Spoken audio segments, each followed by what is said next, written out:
It is 7:30. I'll call the meeting to order and ask you to rise and recite the pledge of allegiance. I pledge allegiance to the flag of the United States of America and to the republic for which it stands, one nation, under God, indivisible, with liberty and justice for all. There's a chair too. Okay, we have the minutes of March 12 meeting. None seconds, discussion? None, all those in favor? Opposed? For Supervisor's monthly report, for the month of March, we had revenues of $548.73. Total appropriations was $211,345.77.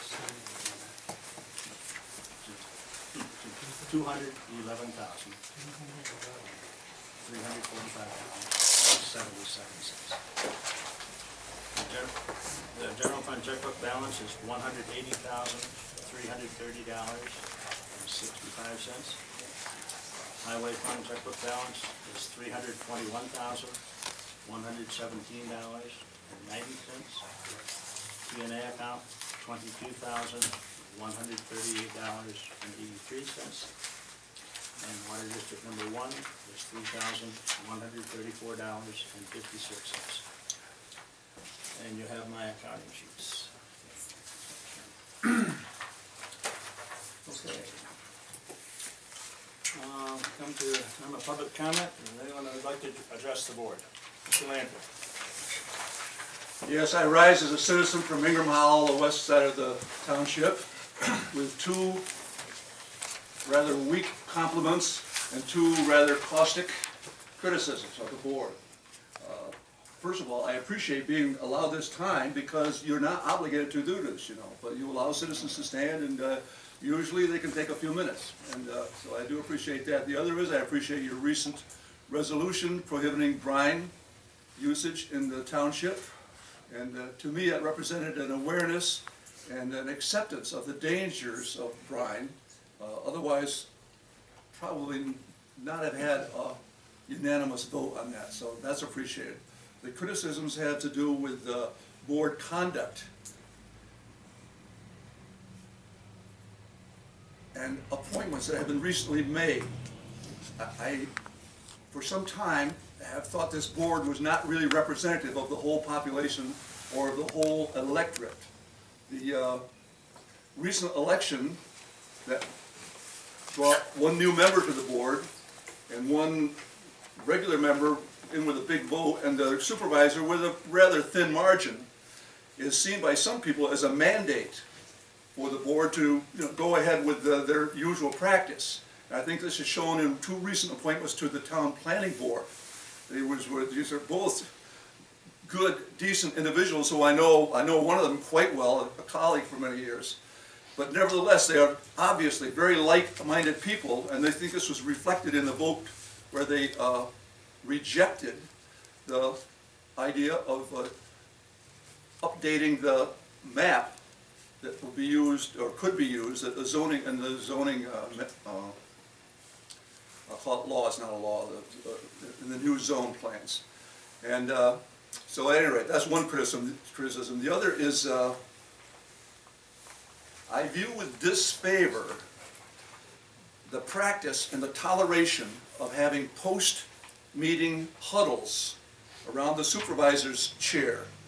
This has gone on 5 of the 9 meetings that I've gone to in the last year and a half or so.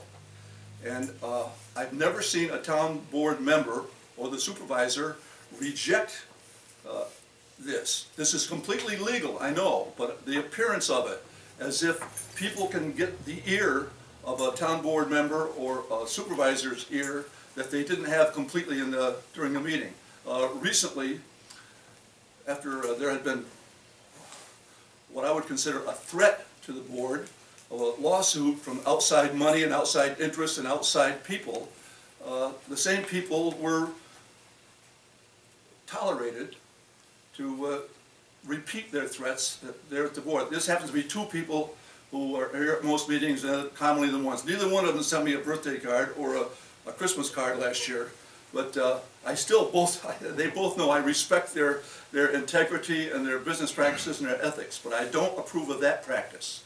And I would like, or I would prefer, to see at least one board member or the supervisor walk away or tell these people, no, you had your chance before the meeting to present it. Don't repeat it now. And as for that threat, I would have preferred the supervisor or someone to suggest a tight roll-up of that threat as it was returned to them. So thank you very much. Anyone else? Yes. Yes. My name is Susan Granata, and over the winter, I just wanted to let people know that we haven't been sleeping. We've just been busy, and it's been a cold winter. I appreciate your time.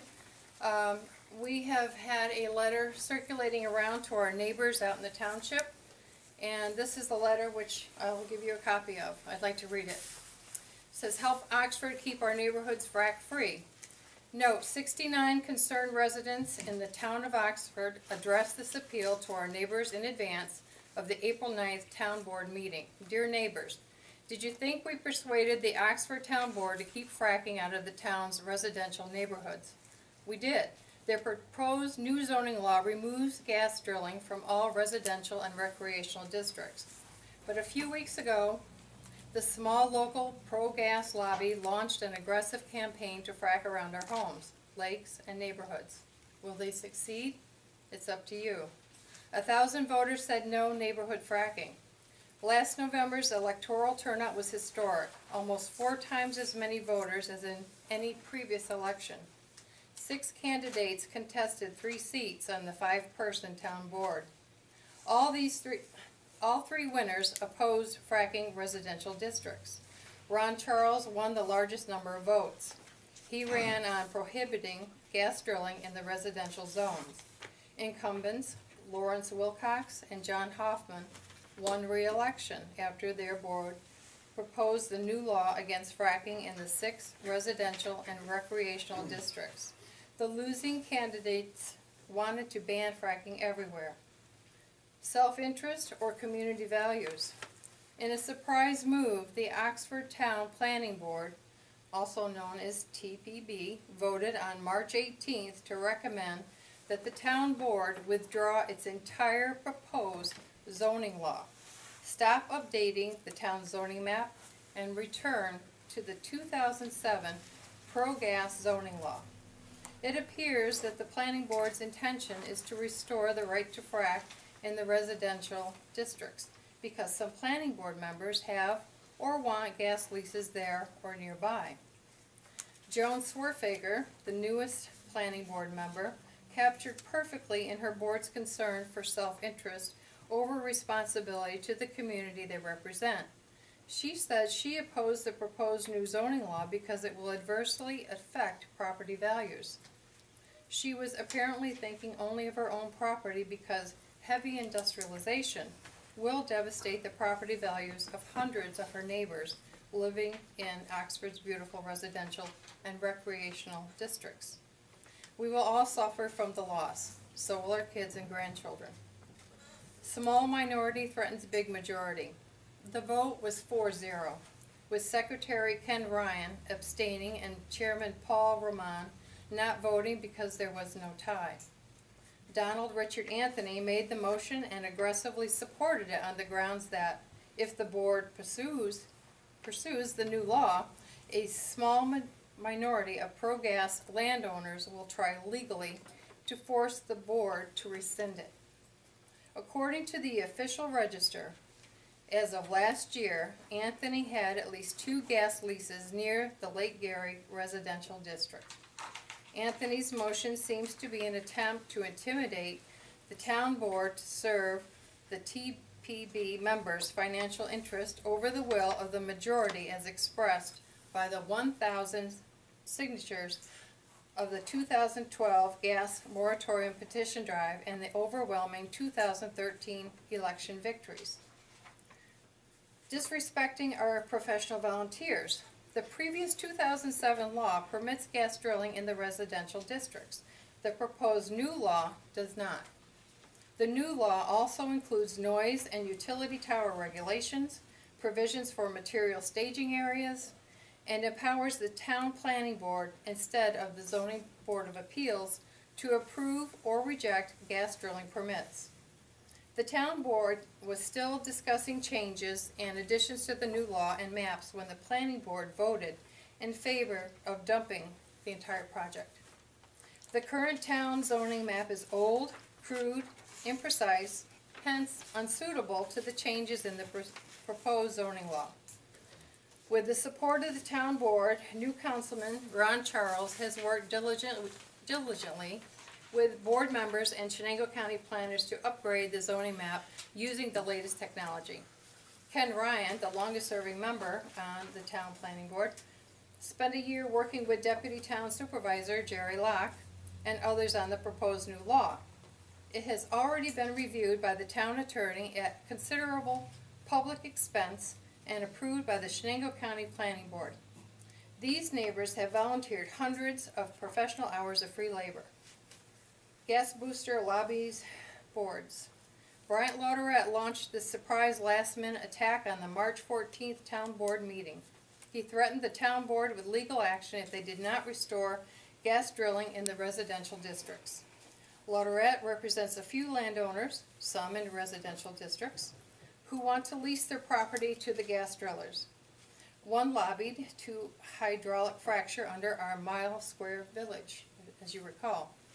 Many will recall that Lauderet tried the same thing once before with the Oxford Village Board after it invested many months in preparing an amendment to its zoning law. Fortunately, the village ignored him, respected the will of the overwhelming majority, and courageously banned fracking. So, if we don't fight back immediately, we will lose 2 years' gains. So if you think industrial gas drilling has no place in our pristine residential districts, please support the town board's opposition to residential fracking in the proposed zoning law. You elected them to represent you. No one voted for the town planning board. Urge the town board to reject the recommendation at the next meeting. And we say yes to the town board and no to the planning board. And I have 69 signatures, and We already have them. and you have them. Thank you for your time. Thank you. Anyone else like to speak? Yeah, sure. Go ahead. No. Okay, actually just a couple of comments, and one of them would be, a true environmentalist would print a letter on a single page using front and back and not 2 pages, just sort of an idea, that's the way that's supposed to work, so you use half the amount of resources that way. Other thing is, when I'm really concerned about something, I tend to show up at meetings or take whatever avenue is necessary to get the biggest effect with things, and that's like being here this evening. I don't just tell my friends that, yeah, I agree with you because they came to me and asked if I wouldn't support them. Okay, so somebody having 69 or 169 or whatever, pick your number. I think what's really more representative of how people feel are those that are willing to get out and show you the way they feel. That's all. Anyone else? Brian? Yeah, that letter that was just read, first of all, what the village did by banning hydraulic fracturing in the village, it makes no sense because they're not gonna drill, any company is not gonna drill in a village where you have a dense population. Number one is they don't have enough land to be able to set up their pads, and the SGIS, the existing one, doesn't allow for that, and you can't do that, okay? So what the village did here was put a ban in, but they left the subsurface rights open. So the subsurface can still be drilled. So as far as calling that a victory, that's shallow. Anyway, the letter that was just read, I have a response to that letter. There are 18 lies in there, outright lies, thank you. And I just want to submit that. I'm not going to read through that. I do want to read a letter, however, I submitted to the Evening Sun.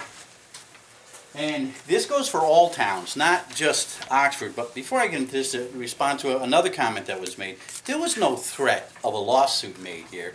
There was a threat of a 265, which is a protest. Again, when we take away with limited information and assumes something, it puts other people in panic. That causes community dividing. So if you're gonna make a comment, please do your research and report accurately. Your information came from Irving, who was here that night when no one else, or went to the town planning board. So you got your information from him, okay? That should tell you something to begin with. But leaving that, okay, because I should be addressing the board and I'll go about this. Natural gas bans devalue your land by half. This goes for all towns, okay, and villages. For or against, okay? And folks, listen up. This is about your property value. It's not about fracking, okay? This has resulted in quite the mess as the boards falling prey to shallow reasoning have enacted drilling bans before any decision has been made whether or not use of home rule to override state preemption laws is even legal. The worst aspect, though, is how little discussion has been on property values impact in the course of their decisions. Is a ban a form of eminent domain without just compensation? I suggest it is, and I can prove it. Enacting a ban prior to the outcome of Dryden Middlefield appeals, municipalities are devaluing property on the supposition there is a case for restricting something what is in effect an accessory use of property, for an activity which there is a 1,500 plus page called the SGIS prepared by the DEC documenting its safety. That's a tough case if you ask me, and the evidence of property devalue was clear. Why? Because mineral rights can be separated from land and value can be established for them. Land with minerals in Shenango County, New York, for example, sells between $1,800 to $2,200 per acre, whereas land with mineral rights separated out sells for $750 to $1,100 per acre. This indicates mineral rights values of roughly $1,000 per acre. A review of 6 recent sales of mineral rights for purpose of natural gas production in fact indicated a value of slightly over $1,200 per acre. These prices generally prevail throughout the Utica and the Marcellus shale regions of New York. Therefore, by banning development of those minerals, town board members instantly cut the value of their land and their communities by half. Now, this is the dangerous part when we do this. Think about that for a second. A ban potentially destroys the tax base of the community, at least until enough landowners wake up to the fact that they're entitled to a tax reduction because their land values have been halved. Town officials implicated in bans face a dilemma where property owners realize what's being done to them when they realize. If assessments are lowered to reflect the very real value, or very real loss of value, then the burden of the decision will fall on the remaining taxpayers, which consist of homeowners and small businesses without significant acreage. If, on the other hand, the assessments are not adjusted, then the town has clearly subjected itself to valid takings claims. Given the mineral rights represent 100% of the value in the case where companies have acquired them for development separated from our land rights, there's little available in the way of defense. Towns are clearly vulnerable. They must either shift their tax burden to homeowners and small businesses or pay out large sums in takings claims, which burdens will also fall disproportionately on those same taxpayers. It's a lose-lose all the way down. If you fully understand the impact of this, you might want to start paying attention to your town planning boards and your meetings. There's a little more here. But I credit our town and I credit our planning board for understanding that the state will make the ultimate decision here. And at that point, we have a county board that's been put together to work with that decision, to disseminate and then send it on to our town so we can work in unison. Rather than stepping out into an area beyond your typical due diligence. So again, I thank the planning board for the decision they made. There was no last minute attack other than providing them with information, factual information that showed that there is a loss of value on land when a ban is put on. Thank you, and here's the letter.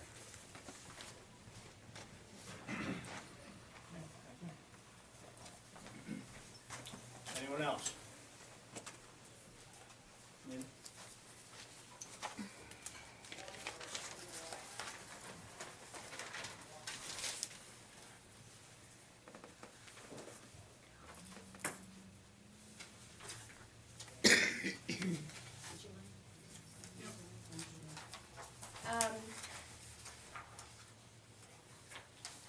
been alluded to here today, but I just wanted to encourage this board to keep going with the work to revise the zoning ordinance. We've spent 2 years so far working to put together the noise ordinance and to get the cell tower regulations on the books.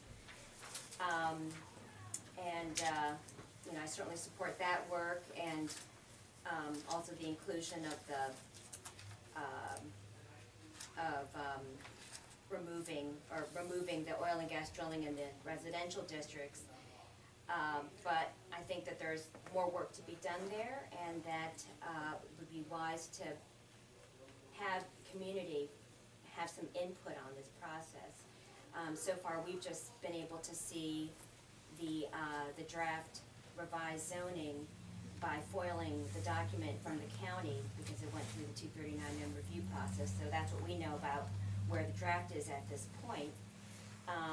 But things that I deeply oppose on this, at least the draft that went to the county, is that there's still oil and gas drilling allowed in the agricultural and commercial districts, and there's still no procedures by which whatever judicial board, whether it's the town planning board or whether it's the zoning board of appeals, they have no means to actually evaluate these cases and make any decisions whether to grant or deny a permit. And especially alarming is the addition of the material staging areas, which there's never been a discussion about that. I don't know how that kind of got in there, but this, to allow material staging areas in the agricultural and commercial districts could be really, would really devastate those districts. That actually allows the industry, permitted use by special exception, it means it's a permitted use. And we know from a lot of municipal attorneys that municipalities cannot regulate this industry. So having some kind of process like this special exception process is, nothing that the industry is going to stop. They see the words permitted use, and it's a permitted use. So, even if there's no wells that are drilled in this town, we could still see storage of millions of gallons of water, hydrofracking fluids, flowback, byproducts such as sludge, drill cuttings, mountains of silica sand. We see this already down in Chemung County along the border. They are a material staging area for PA. That's going to just move up, or it's going to come in from the other side. This is something we know this board is opposed to brine spreading. Well, I think any of those materials you do not want staged and handled in our town. So anyway, I encourage you to keep going with the zoning work. I think it's important to continue. Thank you. Anyone else? I'm one of those outsiders. I live 16 miles south of here. I come to your meetings occasionally. And I come because it's important. It's not just affecting you. This is going to set an example in the region. And I wanted to echo her points that I commend you for taking your time and not getting buffaloed into any hasty action here. And keep it up. Keep up the good work. Do your due diligence. We're all watching in the region. Anyone else?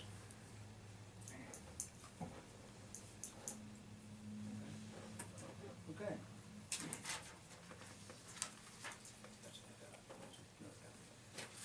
Okay, let's see, we've got a few communications. Majority of the communications are very similar to what we just heard. Some of them actually are the same ones. And there are several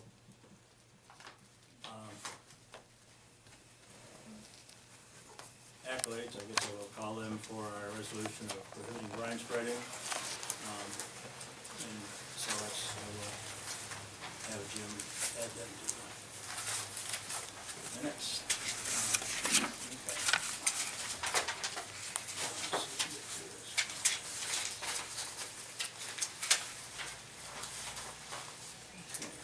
Last month we had the special franchise assessment values, the tentative ones from the State Department of Taxation, and that has been finalized now.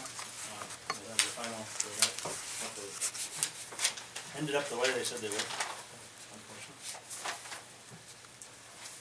Have the excess collateralization from the Bank of New York for MBT.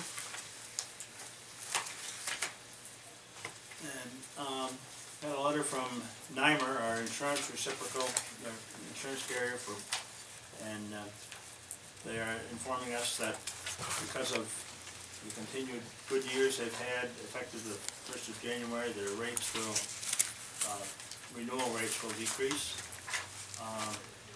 We're hoping it will be 5%, but that will be determined at the annual meeting in May, which I'm hoping to go to.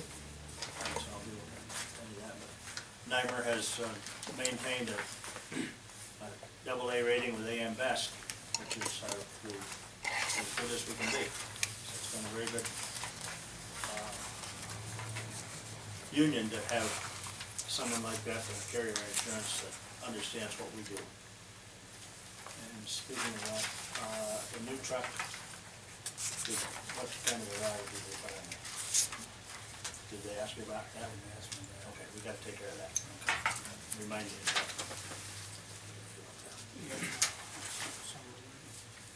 Okay.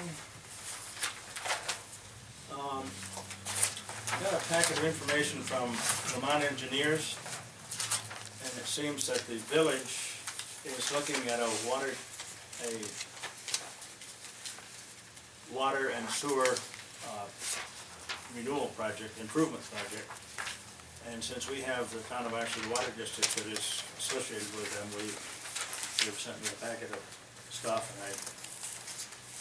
I can't for the life of me figure out just exactly what the limits of the project are. It encompasses the entire village water system. I believe that there's Albany Street is the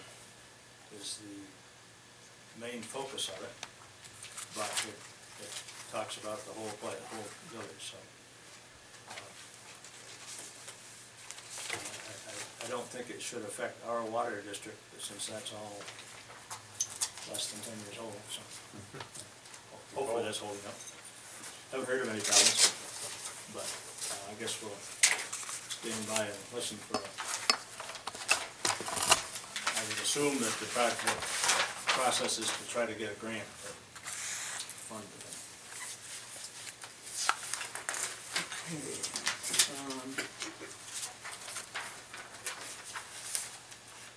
See, on Monday, April 28th, there's going to be from 5 in the evening until 8:30. There's going to be a training session at the Schneider County Office Building for planning and zoning officials. Anyone that's interested.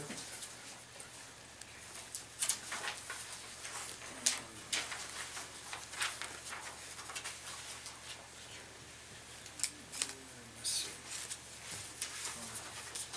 And with the passage of the state budget, we found out that we've gotten a CHIPS program is solid at what we have gotten in the past year, with an additional $40 million for pothole repair, and that worked out. I didn't set that down on my sheet. Was it $21,000? Just over $21,000 will be town of Ashford's part of that. So Just for potholes. winter, supposedly repair of winter damage is what the thought is. The letter says we'll have more information Right. in the next letter, correct? Yeah. They haven't, well, I got a printout at the county that I was gonna break down for each municipality, and I thought I would have one here, but I didn't. But, yes. We'll spend it when it comes. I'm sure. Okay.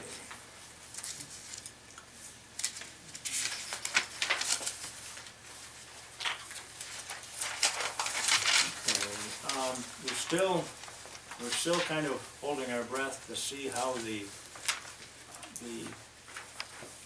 property tax cap and the tax freezes that the governor included in his budget are going to affect us. The thing that we have gotten is that the tax cap because of the rate of growth or lack of growth will be 1.25% next year. So 1.25%. So it's not going to be very. Hopefully, they promise us that retirement is going to decrease by quite a little, so that may be an offset. I don't know. The other thing that we need to be constantly thinking about is we're tied to, will be a part of the negative side of taxpayers not getting a rebate if we don't stay within the tax cap and do whatever it is that we need to do for consolidation. We have unhooked, the municipalities are unhooked from the school districts, which that's, most of these districts are gonna take care of all the schools, so what they do won't affect us. Whether it's county, town, village, city, fire departments, or fire districts, and any other special district that raises taxes. So, in the county, fortunately for us, the county's gonna be responsible for the paperwork.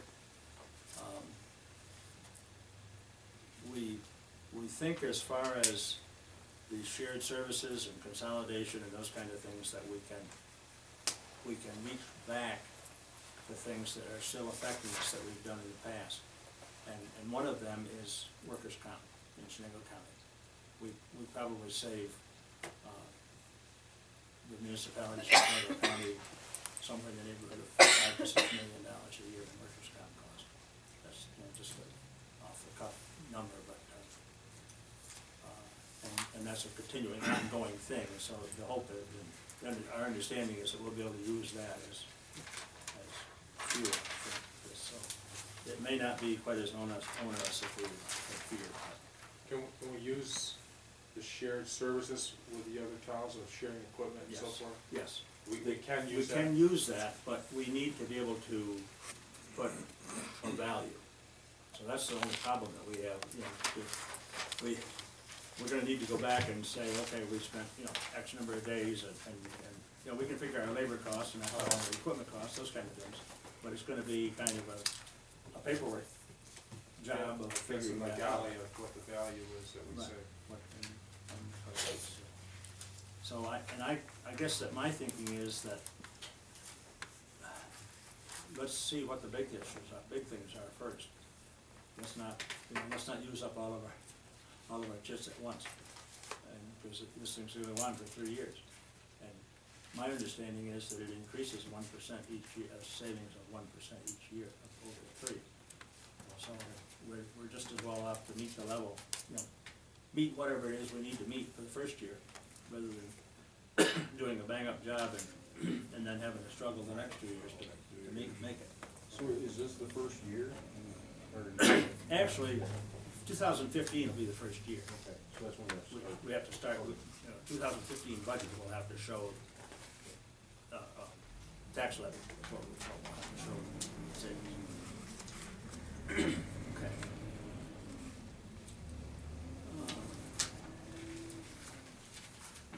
These notes.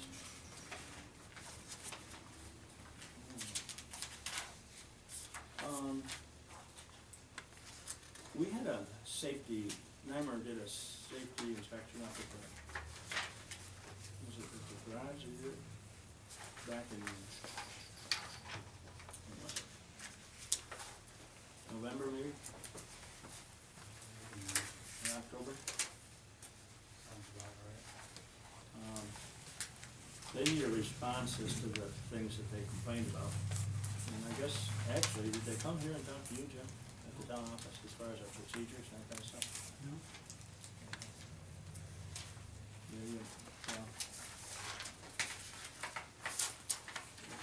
This is just up at the garage? Well, evidently it's both places, because there's some policies and procedures that they're talking to us about, so.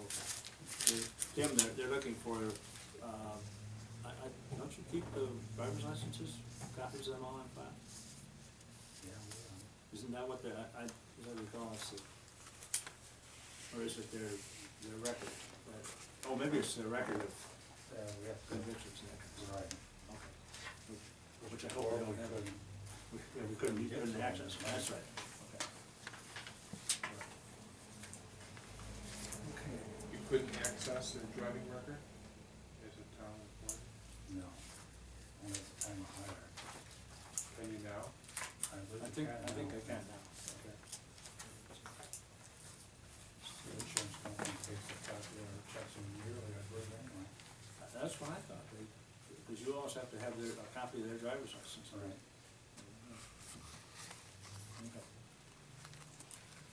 Okay.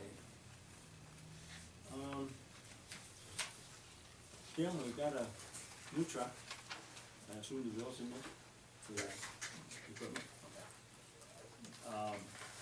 But we've got some news on the, Well,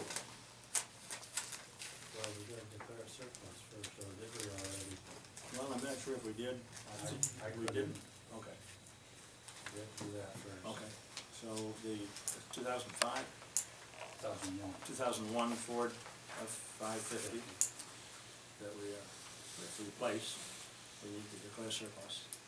So moved. Okay, Alan moves and John seconds. Discussion? If The not, new all- one, you're using the new one? I plowed with it last month, yeah. Okay, all right. So it's all it's all working. running? Okay, Just gotta retrain myself, that's all. all right. So all those in favor of declaring the 2001 truck surplus? Say aye. Opposed? Okay. And I guess if we, And now that it's surplus, we can accept the bid and, or the offer that we got on it. you have an offer of 7,800 or something? 78.90. 78.90. Take the money and run. Isn't that a little higher than you thought you might A get? little bit. Put that off there. I don't know what it was. I won't teach first on my auction. Oh, okay. Somebody far away from here, I hope. Well, one guy asked me if he could drive it to Rochester if he got the bid. I don't care where you drive it. I'd be very careful with the brakes. And I told him on, you know, I had brake issues. Uh-huh. And Teach they all told- knew that as well. and they- yeah, Okay. and they sell them as is, anyway, that's. Okay, so we need to accept the motion to accept the bid of $7,890 for the 2001 truck. Make a motion? Jerry moves, I'll second it. one second. Discussion? None, all those in favor? Aye. Opposed? Carried. All Mary bristles for going. Okay. Going with I've chased the brine spreading mapping issue that we talked about last month. And my best contact was Mike Dale at this New York State DOT up here last week.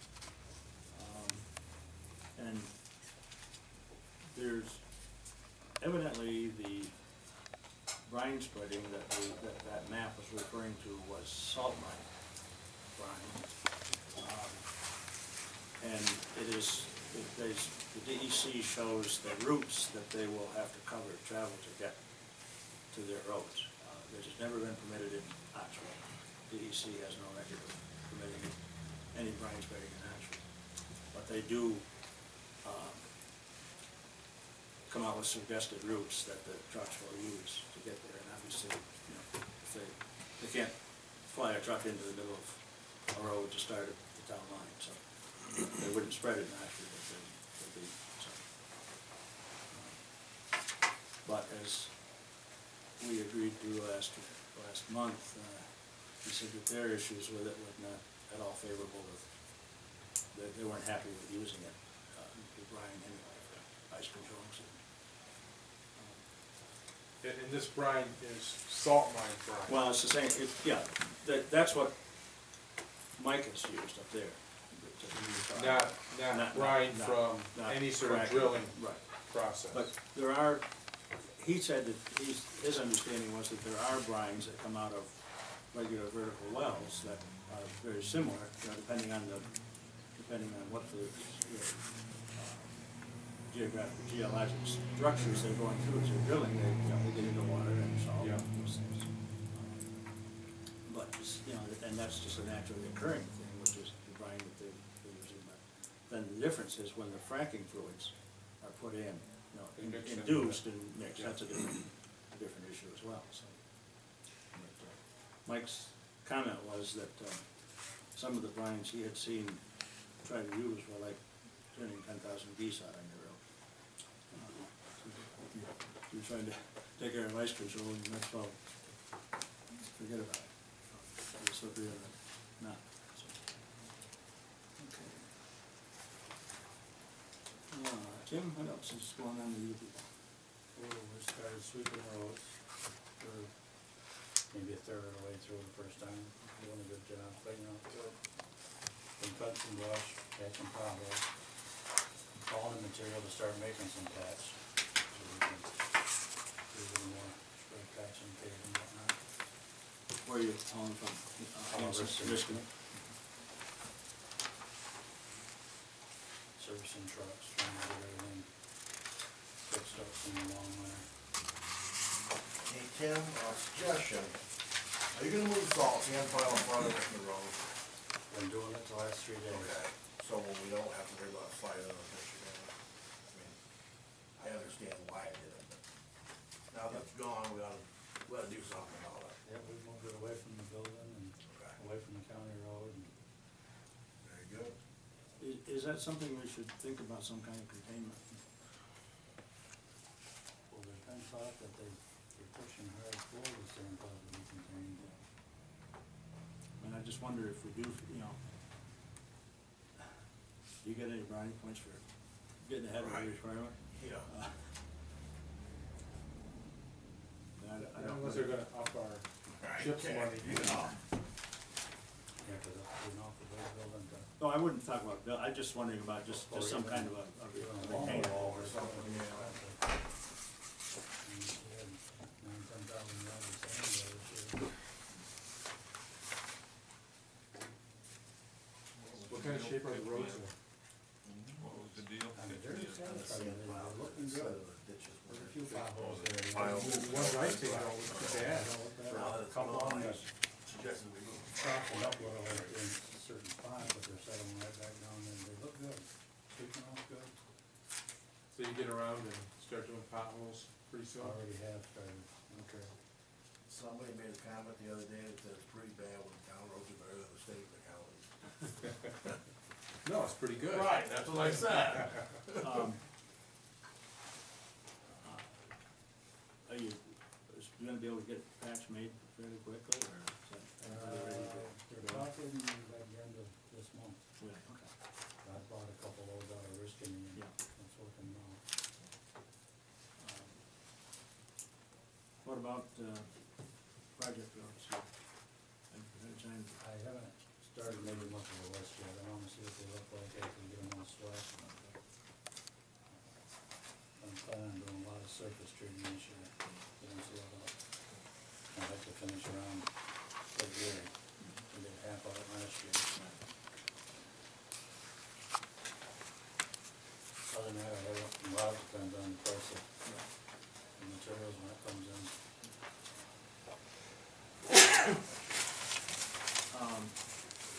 The additional $21,000 of CHIPS money really only equates to about 2 miles of road surface treatment. Correct.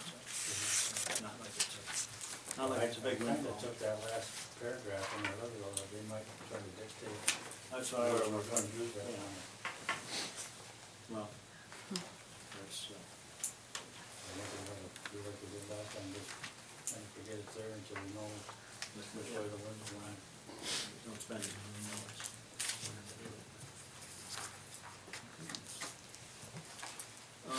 Gary, have you heard anything from Pat Moore? Yes, he had a baseball game tonight, he was gonna try to come. He did talk to me, I mean, there's still ice on Right. the pool, so he really can't assess any major damage that might be there. But he's got a few signs he's gotta purchase, life jackets he's gotta purchase. You know, they're just wearing out, just normal maintenance of various equipment and supplies. He's working on the camera that we had talked about. But His staffing, his Okay, staffing is he's going okay. fine. He's got a couple new hires, and he's got the ones that need to take the classes and the recertification. That's all taken care of up at the Y. So they're gonna recertify everybody that needs it. And there's a couple, I think, that's gotta run through the classes up there. But he's satisfied with the numbers of lifeguards and all that, so. Paul, do you have something you wanted to talk to us about? Yeah, I got the letter we sent up here from the planning board. As you all know, we're all volunteers. I'm new to the chairperson. Just for example, time consuming is, just for myself taking care of subdivisions. I spent 3 days this week between the county clerk's office with Jim. And, you know, it gets quite expensive running back and forth from here in Norwich. But anyway, it's basically time consuming of everything. With this new plan for zoning changes, the board feels that if we spend a lot of time on this, year, 2 years, and after we spend all this time on it, and the state comes in and changes up, makes their own rules and regulations, and updoes everything that we have done, we have wasted our time. So that's why we are recommending to hold off to see what the state comes up with. I'm pretty sure they're digging into every crack and crevice and seeing how it affects everybody. And we also look at it this way too. If it comes up to lawsuits, I'd rather see the state getting sued than the town. So let them make their rules and regulations, let them take the blunt of it, and then we sit back and make our plans according to their plans. So our recommendation is to table this whole thing until we see what the state does. Certainly no intent to do away with what's been done. No, you know, there is a lot of things in the zoning law should be changed, I'm not gonna deny that. Just the same thing with subdivisions, that's why I'm spending 3 days this week on just on subdivisions. Let's see what the state does, then let's take action and move forward. But there's a lot of changes that should be done, you know, what's it, 30-some-odd years old? You know, things have changed. Well, let's see what the state does and we'll take it from there.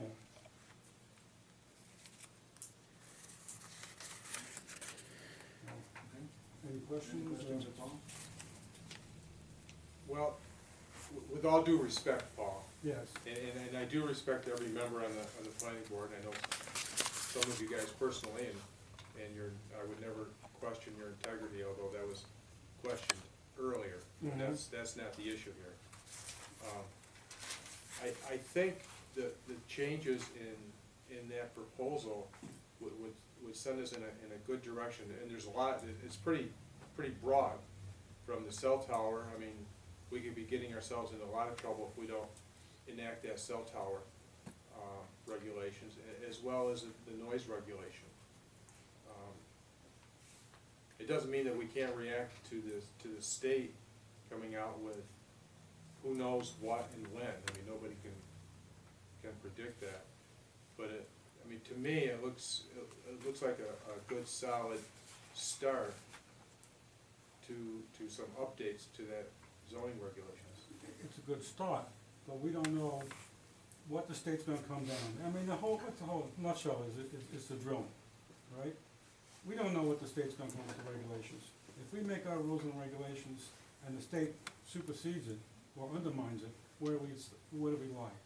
So, well, we waited, 6 years so far for the state to make a let's wait another couple more years to see it ain't gonna hurt us, you know? Cell phones, towers are there, I don't think we're gonna see any more. They pretty much moved out of the area, they saturated the area. So, I think it has worked up to us now. So let's just see what happens. And this is the Well, feeling of the whole board. it's worked because we've had that law in effect. Mhm. But if we don't enact it as part of the zoning law, it goes out of effect, and then we don't have a cell tower law. That's the risk with that particular thing. You know, Jim just showed me something, which I didn't know was there in the drawer. And the whole zoning law is in 5-year intervals. Am I correct? It was started in '07, correction, 73 is 70. Well, it was re-voted in or something like '07. okay. There were changes made. Change of '07, Yes. and then every 5 years, it's supposed to come back up to renew or something. I was just reading about it, it just hit me the other day, 'cause I had the book, which I was making copies of, all right? So basically, you're saying that the whole zoning law is no good until, No, the cell tower, right? because the cell tower was temporary, I think it was that was a 5-year renewal, and I think we've gone past. Oh, and maybe that's what the So five-year it's thing basically, is. that was just with the cell tower, Right. not the whole zoning. Okay, because I really didn't read into it. Uh, I was just going through the drawer. So I didn't know what it meant. I was just referring to the cell Cell tower tower. regulations. So anyway, that's why we asked you guys to hold off on it and see what goes for the future. Is your issue more with the changing the boundaries or with the whole business? The whole business. But we're talking multiple hours in putting into this. Most of it's done. The work's already been done. 20 months ago, we made a statement here that until New York State completed their supplemental environmental impact statement for gas and oil drilling, we really didn't feel that we could make a whole lot of decisions concerning it until we found out what the rules were. I don't know, as I feel a whole lot different than that today, than I did in 2012. They haven't made up their mind. I'm not that certain that New York State will make logical decisions. And I kind of agree with Paul that, you know, why go through a lot of harangue until we know what the rules are? We do have an ordinance in place, and we have, in that ordinance, there is an attempt, it may not be the best attempt in the world, but to have some control over permitting. The governor told us that he was going to abide by home rule. We are the only town in Shango County that has a zoning ordinance in place. I have an idea that may be why we haven't seen too much activity around it. But I don't disagree with what the planning board has said. You know, I certainly don't want to throw the work that they've done away, but let's let New York State make a decision And then we bring can it back pick up. It's here, you know, it's done. Any more questions? Thank you, Paul. All right. Okay. So do we need to address the cell phone issue at least, or Well, sit on it for a month? wait, do you remember when the cell tower law expired? Was that was 2009? We renewed it once.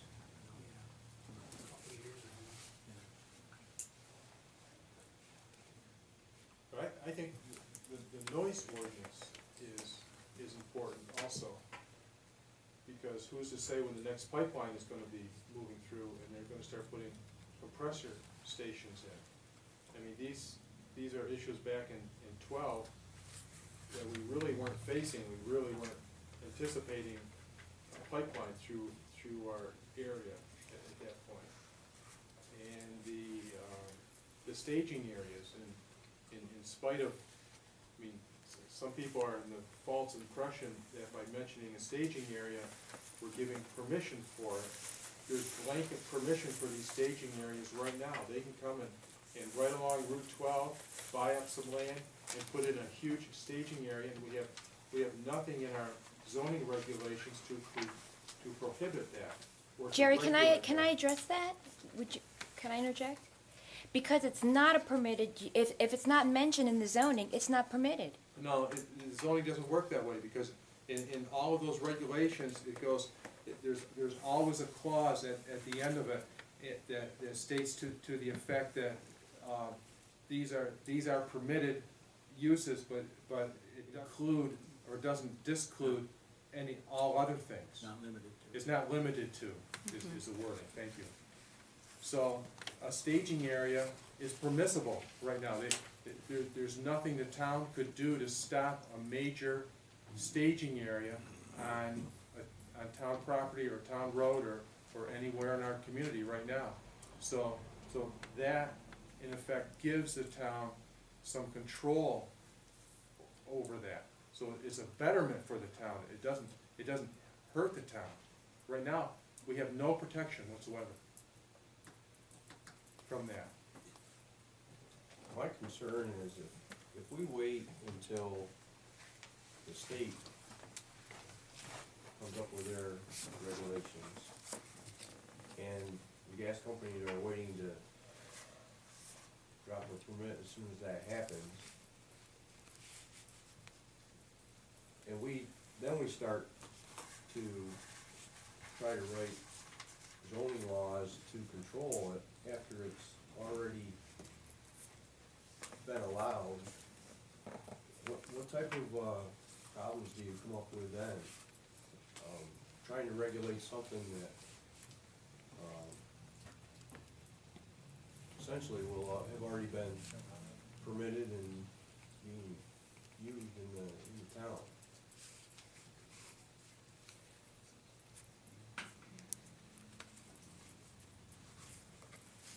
You know, I don't see anything happening real fast. Number one, the state has dragged their heels here forever.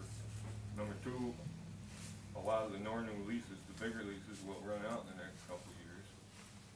Number three, what company in their right mind is gonna invest a ton of money in towns that can, if home rule stands? Why are they gonna invest money when the dynamics of the town can change every 3 years, or every 2 years, basically? I mean, I'm not gonna invest millions if I'm a gas company. But I do, you know, there are some things that we probably do need to protect ourselves against, but until the state makes up their mind, maybe we don't need to anyway. Maybe they'll say, we ain't doing it. Who knows?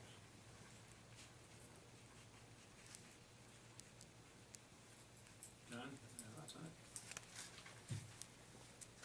We have the ball, crystal ball, that's what I wish. I don't know. I just, I kinda agree with it, there's not putting the stuff in and protect it, but what about if it's putting the wrong stuff in? And if we have home rule now, excuse me, and the state takes it away from us, what do we do? What do we gain? Nothing.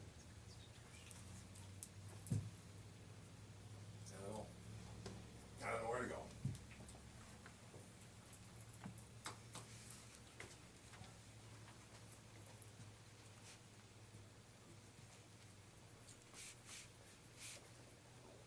I find that we're put in a position that we ask a board of volunteers to do a job.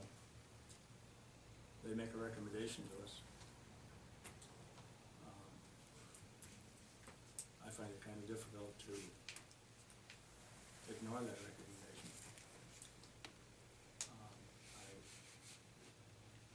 I spent a good many years on the planning board, 30 years ago. And I appreciate what they do.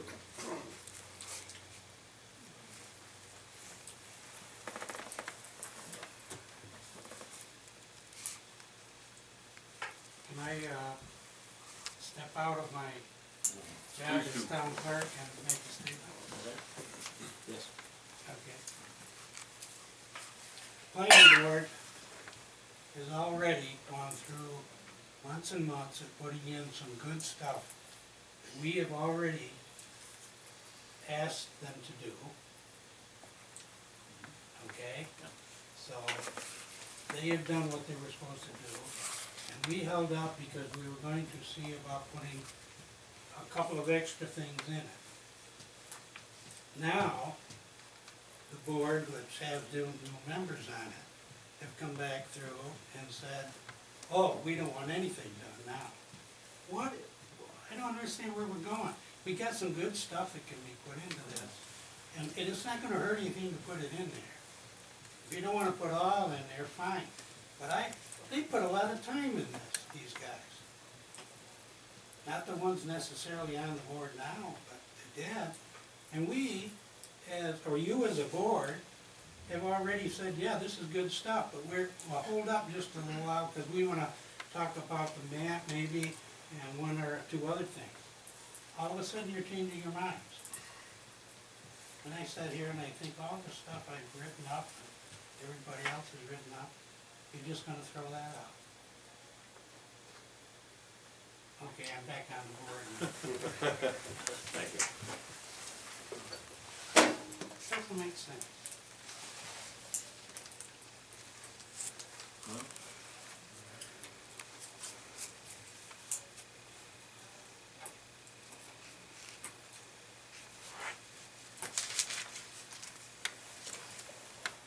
I don't think it's a good idea to prohibit gas in one place and not in another. Because, number one, we're still right between the rock and hard place. We're gonna have the people that we're protecting in the residential areas, some of them are gonna be happy, some are not, and the people that are outside them areas, some of them are gonna be happy, some are not. Just like we are now. Is the issue banning driven in the residential areas, or is the issue dropping that clause of permitting?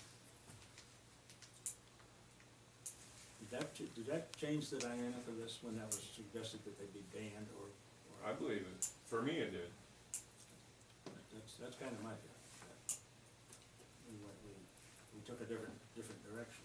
Right.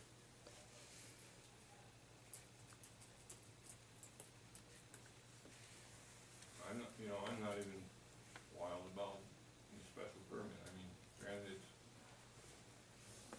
it's good to have a local say, but at the same time, I have an opinion that we're gonna get hung out to dry. Maybe we won't. Maybe they'll never show up anyway. I think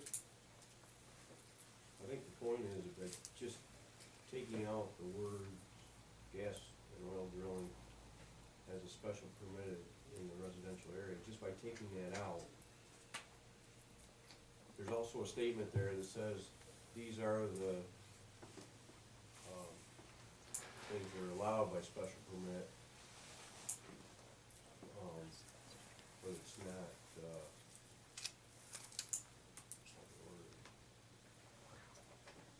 uses which are permitted by special exceptions, but not limited to. So really, just taking those two words out didn't necessarily do anything. It's, like I said before, it shows weak intent because that statement. To show you some things that are permitted, and then, but it's not.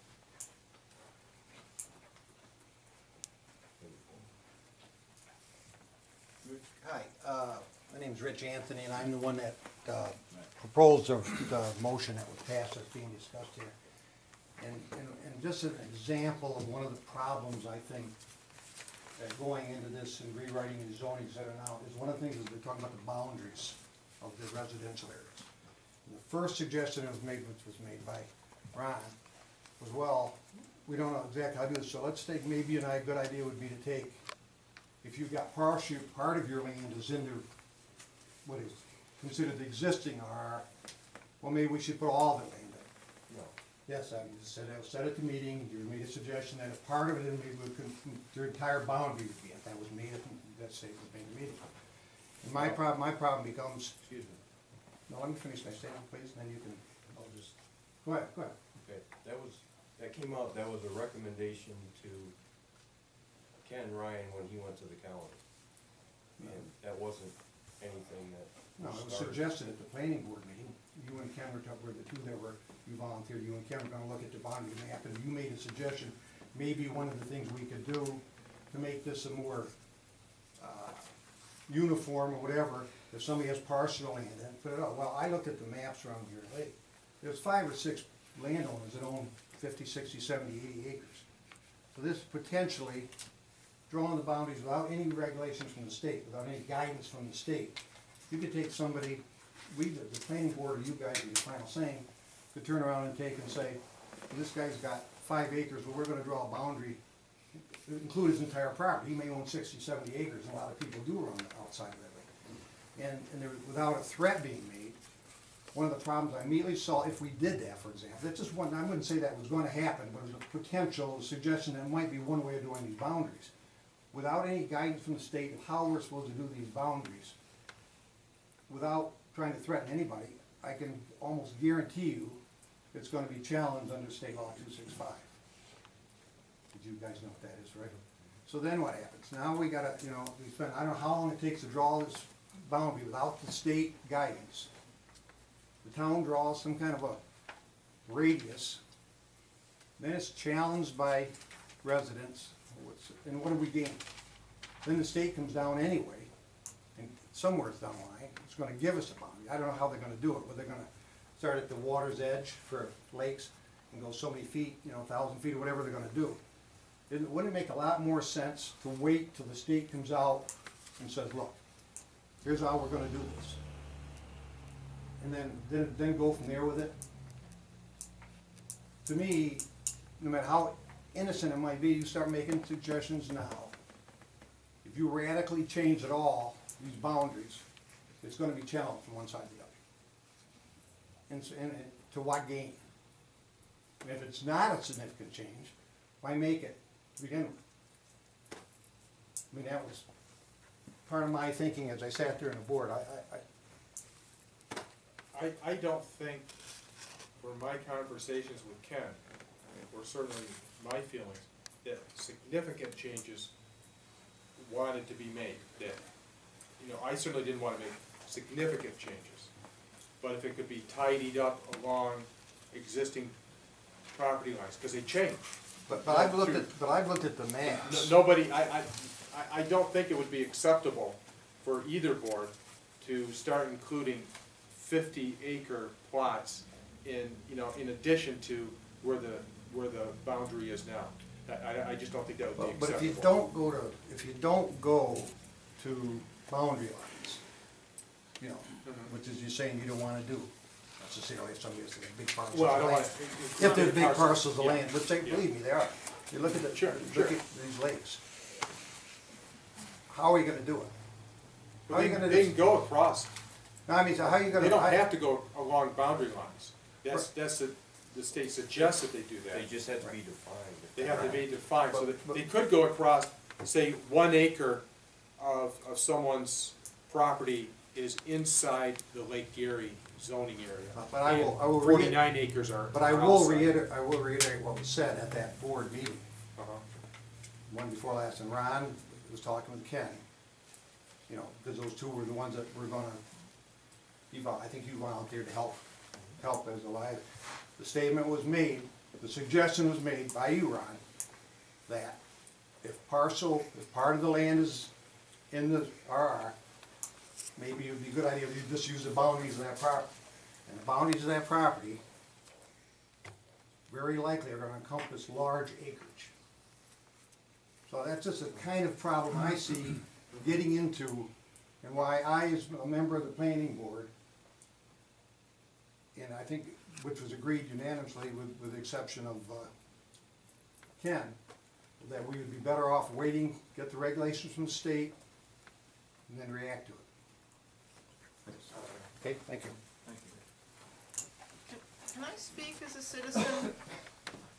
I realize I'm a little out of order, do you mind? Yeah, probably. So I apologize for not speaking at the beginning, but I'm confused by, is the state getting ready to propose how to do zoning changes? You're saying wait for the state, so I don't, you're expecting the state to make guidelines on how to create residential district boundaries? They just may dump it back onto us, but right now. Okay, so he's, all right. I was just wondering if he was expecting specific information. I'm very concerned because I live in an agricultural district. I think it's wonderful that the town is considering protecting residential districts, but I think all areas should be protected equally. And I want you to consider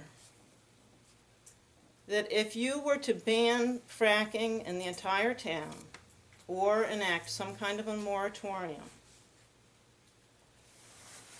to take time to figure this out because it's an incredibly complex issue, that you could, later on down the road, you could turn around and make a different decision.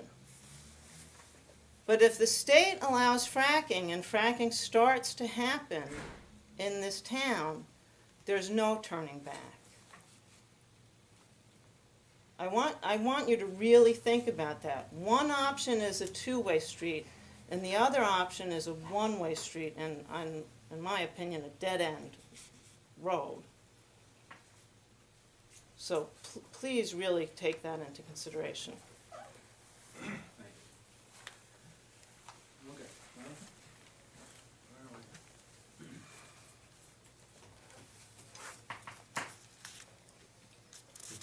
Do we wanna make-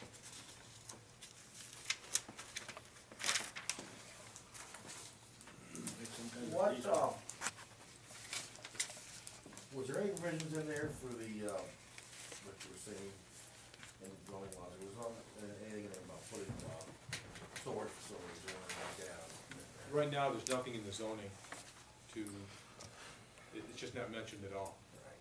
So there's nothing to prevent that from happening.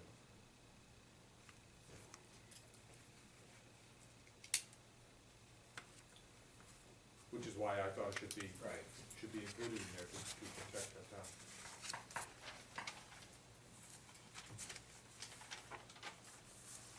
The worst thing is we throw the whole thing out, we lose the cell tower and the storage areas. Yes. They're basically done already. Done and approved, I mean, the county, I know the county approved them. The county has been through, The attorneys, everything's 239. all go, we just have to have a public hearing and adopt it. I mean, we can, and we can do those. We don't have to roll that all with, all at once. The thought was that we would have one public hearing, and I think that's why we kind of drug our feet here a little bit, to get it in one process. Have it one instead of two Right. or three. Well, I don't think it's gonna happen, as one. But It doesn't look like that. I can see for the next 10 years, if we don't have drilling, it's gonna be an issue every month. So, we might as well take the crap out we don't want, put the stuff in we know will go, do it, and get that part over with. And then next month, start all over again. So you're I'm gonna make a motion that we take the boundary laws out, go with the zoning, do the changes for the cell towers and the noise ordinance, and see if that flies. What about the staging areas? I think we need to look at doing something with that also. If we're gonna come back with that, You don't wanna do the staging area there is nothing now? in there now, is there? No, there isn't. There was, And that's what- It was added in, well, it's in the, There's- it's in the there's nothing in the present zoning. Right. It was in the proposed changes, the staging areas. It's already done. So leave out any boundary changes, leave out prohibiting, leave it the way it was by special. Special perception, right, for now anyways, so. So your motion would include the staging area provision? No, No. just do the original two that we set for the 239 done on. But the 239 is done on everything. It is. Yes. Yeah. 239 is done on everything. It doesn't mean we have to vote on everything, but it's done on everything. So I think I'm you're gonna go with saying, my original then. the noise ordinance and the Southern Tower. cell towers. Let's get those things taken care of first, and Okay. Paul, do you think that's, is that going to upset the planning board to go ahead with that portion of these changes? Well, we already went down that road, we had no problem with that. You know, we cleared it, 239 cleared it. I don't know if the lawyers cleared it, but Yes. we did all the work on that. Now, you haven't made your motion yet, right? no, So I can make a comment about that. go ahead. I would really like to have that staging area in there. Because that won't really change much of it. That was I fine. mean, you don't have a problem with the staging area, That would being be in my there. special exception too, right? yes. Okay. Yeah, We're so- gonna do it so that there's- way. Not so- banning it, just. put No, it- no, not banning Okay. it. It's in there only by special exception, so that the town would have control over a staging area wherever it may be proposed. And then We you- would hope, as much of control as we have on anything. And we should still drop the special exception in the residential areas as it was. For oil and gas. Well, I think we're gonna go right back to the same problem we had. Right. if we- Right, we gotta leave that. And I really wonder if we wanna leave everything about gas and oil out of it, and just say with a cell tower and noise ordinance, and get that part of it buttoned down. I would give a recommendation, let's go forward with this work we accomplished, all right? I can bring back Tuesday about the staging area, we didn't talk about that, all right? You didn't talk about that in your last meeting? Basically, it was just, we talked about the zoning changes a little bit, and then we went into, the motion came up to throw everything back to you guys. So, we can talk about the staging area and that. But I'd rather see the cell tower get moved along, because we put a lot of time into that, we put a lot of time into the The noise noise. ordinance. I mean, why throw that away? Right. Okay. I guess that would be I would be comfortable with that, just with those two ordinances. And annex them to does it make sense to, in the process of annex them to the zoning ordinance like we were planning to, so that they become permanent? Yes. It's not gonna be something we've gotta keep going back and Right. reissue. And that's how we started the whole process to begin with, right? Would it be agreeable to have the planning board look at the staging area issue also for possible I would go along with that, inclusion in those? Okay, then if we, that's fine. But just I don't have a those problem with three? that, but I guess that what I'm thinking is that if we do that, then that is gonna delay it a month. Because the planning board's gonna, if they come back with whatever they come back with, whatever we decide to do tonight, we can't call a public hearing on something that hasn't been done. You know what I'm saying? Yes. Well, I'm pretty sure, What's 2 more months? if we're looking at the staging area, it's gonna take a while to work on. I thought it was all, I didn't think we ever talked about it, okay. all right? The words are in there somewhere. I remember reading it, but it didn't explain anything, didn't just say the staging area. Unless it's part of the noise ordinance? No, this is- no, completely separate from It the was noise. defined too, there was a Yeah. definition. There was a definition there of staging And that area. was in there. It was in there. Probably with all the other stuff that was going on, you just never got to it, understandably, certainly. But I like, just like I said, I'd like to see the cell tower and the noise ordinance move forward with that, and get that to a public hearing, get that taken over and done with. I mean, that's what, almost 2 years' worth of work right there. We never did get a copy of the final copy of what came after the 239, you requested that No, I haven't. someone give you, so you made sure you had all the changes. So, But you do have all the anything that had to do with the noise ordinance and the cell tower law, you have that, right? And most of the others. But there were changes, we kept making changes all along the way, right?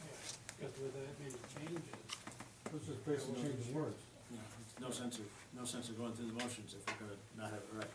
right, so I mean, But the cell tower law and the noise ordinance, you do have, we have that complete. Okay. Are you making a motion, Don? let's go back to that motion again. Do the cell tower and the noise ordinance. Ask the planning board to go over and do the, Staging area. right, staging areas. So we wanna do the two parts now and get them done, right? That's what I'm saying, let's do that. Okay. Okay, so you're making a motion to, what, call for a public hearing on, or to? Do the public hearing, get this thing, On the those parts on done. the cellular tower law and the noise ordinance, Right. proposed noise ordinance. And you want us to call that for the next meeting? Yep. Which will be the 14th of May? Is there a copy to be distributed yet? It's not- You have it, Oh, right? I have it as part of the other, Oh, all it's- the other it's- stuff, so I gotta Oh, you find have, out. okay. I gotta find out from the board now, how are they going to incorporate it and go back and leave all that other stuff out that's been already worked on. It's gotta be, in other words, I gotta get it in the form it's going to be in. Right. Okay, I didn't realize that they were all rolled together. Well, yeah, it's all several pages.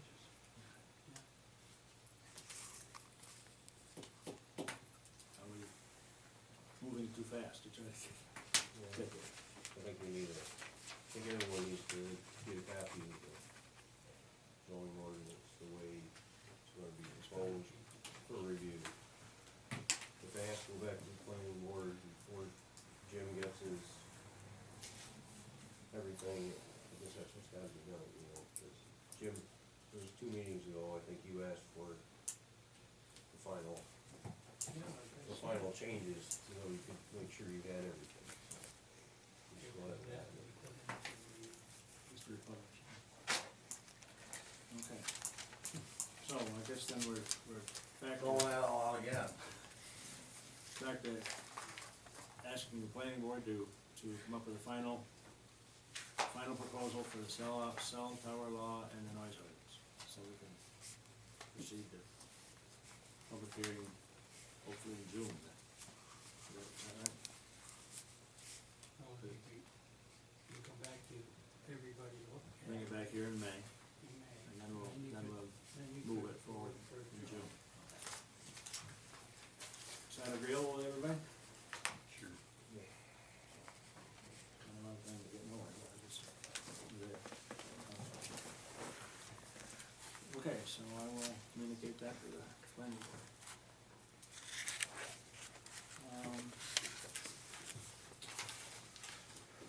Anything else we're supposed to do? We got a few bills here, right?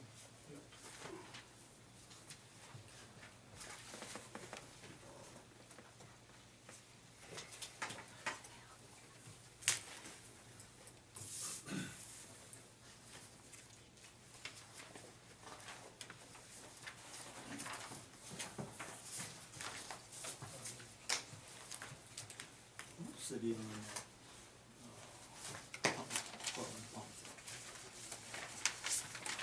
I don't know what that number is. Well, it's a prevailing wage. And she's claiming, they're claiming that every bill we pay. PRC number, which I got a hold of the labor department, and they sent me to their website and told me how simple it was. Well, it's simple enough that you got to start out with put all Oxford's information in. Phone number, it won't, it's 3 digits for the area code, only 2 for the next portion, 84, it won't take 73. So the phone number's no, is no good. So it's a normal state procedure. Speed number is about 40 minutes this morning, trying to get, and get what we know.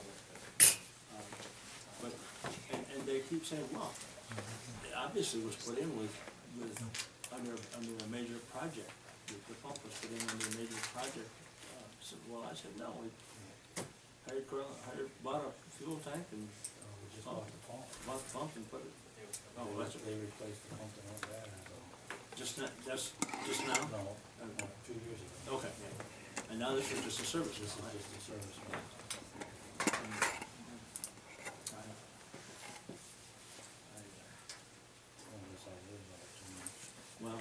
You're not gonna get a bill from them until we get it, so I guess that's, maybe they'll be more concerned with it.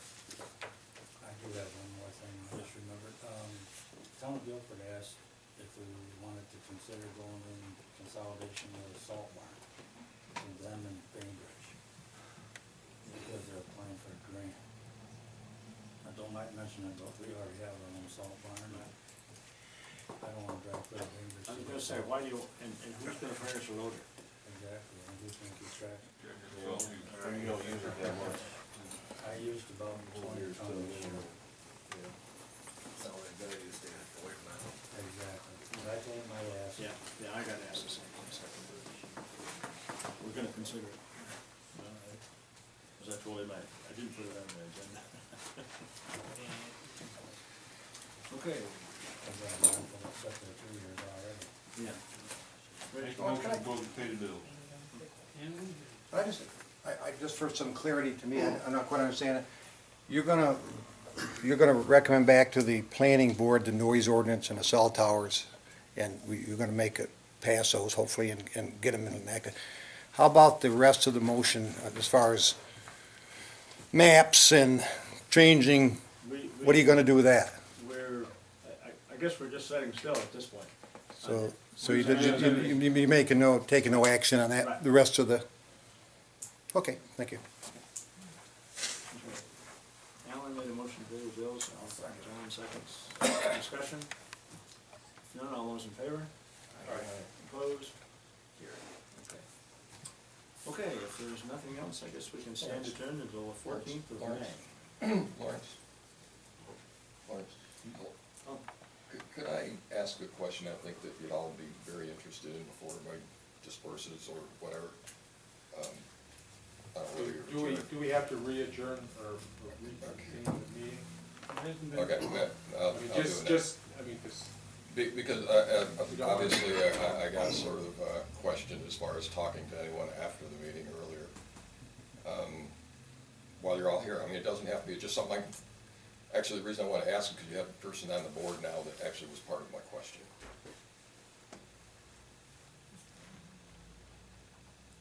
I guess you've lost me. I'm sorry. We're listening. You're listening? Okay. Seems Ron Charles is on the board now, and was one of the ones that was asking for a moratorium 2 years ago. I would like to know that if that moratorium had been allowed at that point in time, would we be a year past all of this now? Ron, should be a real good one to be able to answer that. Point of order, is this taking place after the meeting? Never mind, then, adjourned? forget it. I withdraw my question. I'll do it next meeting. So you have some time to think about it. Don't worry about it, sorry. Everybody's still here. I would answer that. All right. The point of a moratorium would be to continue, give time to do what we have been doing. So I would say, no, that we should still be in the same place there we are now, because we're just taking time to do these things right. Then you would have renewed that moratorium, because they're for a specific length of time, with specific issues being addressed during that period of time. Well, And that was part of the reason not to do it. It was like, it's not a continual roll it over until you feel like not doing it. there was many months of inaction, where nothing was done from that time. That's a long time.